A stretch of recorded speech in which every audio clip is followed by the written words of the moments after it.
नमस्ते मंडळी, या जेवण करायला. तर आज आपण सोयाबीन बिर्याणी बघणार आहोत. तर बिर्याणी बनवायसाठी आपल्याला बिर्याणी राईसच पाहिजे असं काही नाही. आपले घरचे तांदूळ असतील त्याने पण बिर्याणी बनू शकते. तर बिर्याणीसाठी आपल्याला फ्लावर लागणार आहे, तो आपण गरम पाण्यामध्ये काढून घेतला आहे. इकडे कांदा पण लागणार आहे, तर तो पण आपण तळून घेतलेला आहे.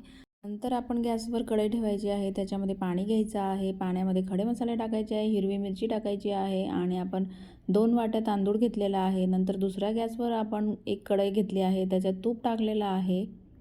नंतर आपल्याला कट केलेला कांदा टाकायचा आहे, हिरवी मिरची टाकायची आहे. कांद्याचा आणि हिरवी मिरचीचा कलर बदलोच तर आपल्याला मस्त परतवून घ्यायचा आहे. अशी बिर्याणी नक्की ट्राय करून बघा, खूप छान लागते आणि आपल्या लहान मुलांना पण खूपच आवडते.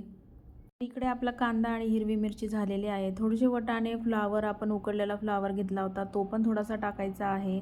इकडे मी नंतर जिरं टाकलेलं आहे, कारण तेल जास्तच गरम होऊन गेलं होतं म्हणून थोडंसं जिरं टाकलं आहे. थोडेसे काजू टाकलेले आहे.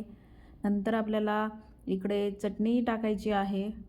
कांदा लसूण चटणी न टाकता मी पावडर टाकलेली आहे. इकडे पुलाव मसाला टाकलेला आहे आणि नंतर आपल्याला ते मसाले सगळे परतवल्यानंतर टोमॅटो टाकायचा आहे. तर इकडे आपले सगळे मसाले आणि टोमॅटो सगळं टाकून झालेलं आहे. नंतर आपल्याला सोयाबीन टाकायचं आहे. सोयाबीन टाकल्यानंतर आपल्याला ते थोडंसं गाजर टाकायचं आहे आणि परत एकदा चांगलं मिक्स करून घ्यायचं आहे. तेजपत्ता पण मी टाकलेला आहे. तर इकडे आपला राईस तयार झालेला होता, तर त्याच्यावर आपण एक लेयर टाकून घेणार आहोत. तर बघू शकता आपण की अशी लेयर पसरवून घ्यायची आहे. पूर्ण राईस आपल्याला त्याच्यावरती टाकायचा आहे.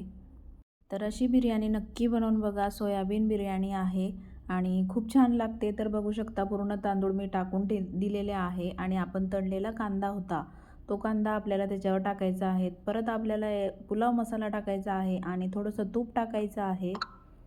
तर इकडे आपल्याला आता दम देऊन घ्यायचा आहे, पण माझ्याकडे आता दम देण्यासाठी कोळसा नाही आहे, त्याच्यामुळे मी असं ताट झाकून त्याच्यावरती वजन ठेवणार आहे आणि थोडंसं वाफवून घेणार आहे. तर आपल्याकडे केसर असेल आणि कोथिंबीर असेल तर ती पण नक्कीच टाका, खूप छान बिर्याणी होते. तर बघू शकता तुम्ही की एक एक राईस मोकळा झालेला आहे आणि आपली बिर्याणी तयार झालेली आहे. तर माझी सोयाबीनची रेसिपी तुम्हाला कशी वाटली नक्कीच सांगा आणि आवडली तर लाईक शेअर सबस्क्राईब करायला विसरू नका. Bye friends.